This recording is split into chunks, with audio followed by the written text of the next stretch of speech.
好啊，我哋進行緊全民國家安全教育展嘅宣傳工作啊。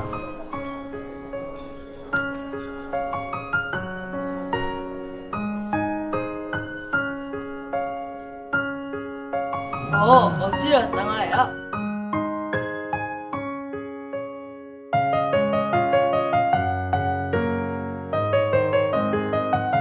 一年一度嘅全民國家安全教育展即將開始，展期由4月15日至5月15日，期間還設有為聾人及聽障人士舉辦嘅專場導賞活動。今年嘅展覽亦包含了現在年輕人最感興趣嘅 AI 人工智能相關領域，內容很豐富，非常推薦大家去報名參觀。